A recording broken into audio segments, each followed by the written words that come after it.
Olá, tudo bem? Estamos começando mais um Sem Fronteiras TV e hoje para falar sobre um assunto muito sério, que é a educação. Aqui ao meu lado está a Elaine Bernardes, que é diretora de formação sindical do Simpref. Tudo bem, Elaine? Tudo bem, e você? Tudo certinho. A Elaine vai falar um pouquinho sobre essa luta dos professores em relação a na verdade, agora colocar em prática realmente o plano de carreira, né? Porque assinado ele já foi. Sim, a lei já foi assinada. Queria que você falasse então um pouquinho pra gente o que tem nesse plano de carreira que vocês levaram 2 anos para conseguir montar ele, né? É um plano de carreira que foi construído com uma categoria para valorização do professor, né? Então, nesse plano tem vários artigos que contemplam a valorização do professor. Um é a hora atividade, né, que é 33%, né, que nós necessitamos desse tempo para estudo. Outro é a valorização também, tanto vertical como horizontal. Quanto mais o professor estuda, mais ele cresce profissionalmente. Então, assim, é um plano de carreira que vem, né, para lutar pela categoria, para que haja um avanço, para que eles realmente tenham valor enquanto profissional, enquanto professor. E por que 2 anos para conseguir montar esse plano? Porque o plano não foi construído coletivamente. Entende? Esse plano não foi construído assim por uma ou duas pessoas.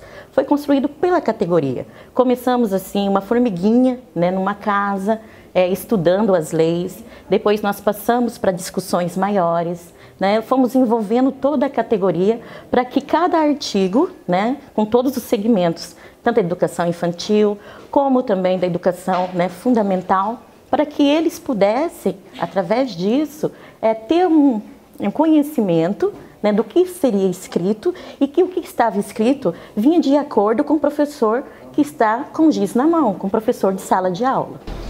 E assim, ele foi assinado e o que aconteceu? Pois é, o problema foi o seguinte, foi assinado, foi discutido, depois de todo o colegiado, né, ter feito várias reuniões, foi escrito. Depois da escrita, nós fomos até a prefeitura e começamos com a negociação. E essa negociação começou, né, com a administração. Tanto a parte, como posso dizer assim, que custeava, né, a parte financeira, que é a Secretaria da Fazenda, como o jurídico, teve junto com a gente durante esses 2 anos. Então, nada foi feito da noite para o dia. Entende? E nesses artigos, um a um, foi negociado com diretoria e com a administração.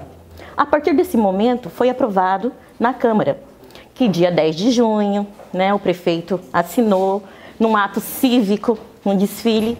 E aí todos nós, depois de 60 dias, assim diz a lei, que seria, né, todos nós professores enquadrados. E o que aconteceu? Isso não foi realmente cumprido, que é a lei, né, a Lei 4.000, que fala sobre o magistério. E o que acontece? Nós estamos buscando esse enquadramento, mas até o momento isso não aconteceu. E a nossa indignação é porque não foi uma coisa assim, hoje nós vamos aprovar o plano. Foi algo construído. Além junto estava a categoria, também estava toda a administração. Entende? O jurídico, o orçamento, nós pegamos e foram várias vezes, nós passamos 1 ano e meio indo na prefeitura, negociando, sentando para que esse plano acontecesse. E qual é a explicação que eles dão hoje para isso não estar sendo desenvolvido? O orçamento da prefeitura. Mas não houve um planejamento antes? O certo? Então aí que tá.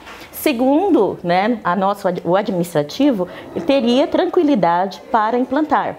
Inclusive, eles falaram que 10% dos impostos arrecadados seria utilizado para esse plano. Também, nós sabemos que existe o pré-sal. A gente pensa, o pré-sal é uma coisa tão distante. Mas não, ele já está sendo, né, explorado e 75% desse pré-sal é para vir.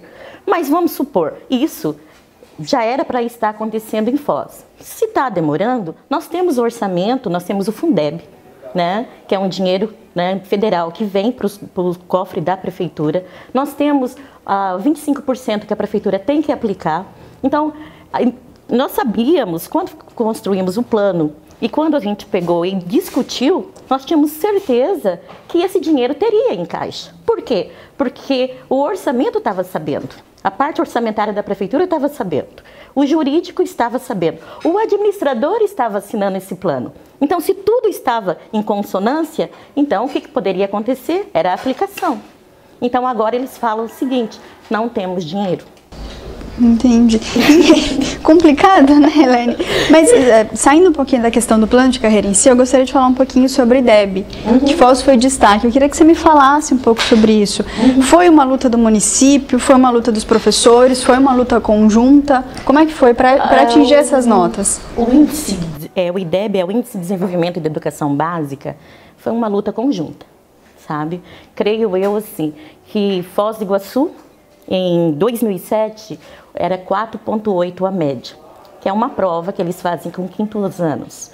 Então, essa luta começou com os professores, com a administração, com tudo. Então, o que aconteceu? Os professores, né, por mais que teve uma premiação, né, para que as escolas alcançassem, e eu, enquanto sindicato, sou contra a premiação, eu sou a favor da valorização e que essa valorização aconteça em sala de aula, independente de premiação.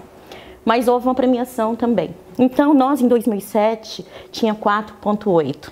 Hoje, em 2013, nós temos 7,3. Então, foi crescendo, entende? E aí o que acontece? As provas, os nossos alunos, né? Essas provas vinham, contemplavam os alunos e cada vez eles iam, né, aumentando. Então, a educação básica, creio eu, do município, hoje é uma das melhores. Tanto que o plano decenal de educação visava que durante 20 anos, até 2020, nós tínhamos que chegar a 6,2, se não me engano, ou 6,1. Nós estamos à frente, né? Quer dizer, nós não chegamos a 2020 e nós já ultrapassamos 1,3 do que eles tinham, né, feito como meta. Quer dizer, nós estamos à frente no plano decenal apenas nisso, no IDEB. Então, essa luta conjunta é dos professores de Foz do Iguaçu, que estudaram, tá? Que vestiram uma camisa, que hoje nós temos 90% dos professores com pós-graduação, são professores comprometidos, entende? Que realmente trabalham com o aluno, que fazem reforço, que estão ali. Então, nós vimos Foz do Iguaçu, hoje é uma educação conhecida nacionalmente. Entendi. Você falou da questão da premiação. Pelo que eu estava lendo, mais de 1.200 professores receberam o 15º salário. Mas antes mesmo da gente começar a gravação, você havia comentado comigo que, na verdade, isso era uma lei existente. É uma lei existente. Simplesmente foi aplicada. Isso mesmo. Era uma lei existente já no governo anterior, né? Não foi agora nesse governo. Era uma lei existente do governo anterior que os professores que conseguissem, né, ter uma média maior, as escolas que conseguissem, receberiam o 14º e algumas ainda que ultrapassasse até o 15º, né, e que foi pago para todos esses professores. Só que essa lei, né, foi aplicada e o governo anterior não conseguiu ainda, né, cumprir com isso, não pagou. E esse governo atual chegou a pagar e continuou com a mesma lei que foi aprovada na Câmara Municipal. Entendi. E vocês pretendem fazer algum tipo de greve por conta disso? Ainda estão estudando, analisando a possibilidade? Como é que está a situação agora? Eu vejo assim, a partir do momento que eu assino uma lei, eu tenho que cumprir. Por mais que existe o artigo 78 no plano, né, de carreira, que fala que o município tem que estar, né, preso à lei de responsabilidade fiscal, mas essa lei, nós temos que fazer o seguinte: cortamos os gastos, entende? Diminui os gastos das prefeituras com outras secretarias, com os cargos, os CCs, né? Diminui tudo isso para que haja valorização. Porque um governo que não investe em educação, ele é fadado ao fracasso. E a partir desse momento, creio que deve-se cortar os gastos. Se isso não acontecer, eu acho que nós, enquanto sindicato, nós precisamos repensar até a categoria. Se eu assino, eu tenho uma dívida com você, eu assinei, eu tenho que pagar. E com certeza a categoria está indignada, e se não haver esse cumprimento, nós podemos sim chegar a uma greve. Entendi. Eu queria só entender um pouquinho o sentimento da categoria quando chegou na data que era para ser, para o plano de carreira ser realmente colocado em prática e isso não aconteceu. O que vocês sentiram?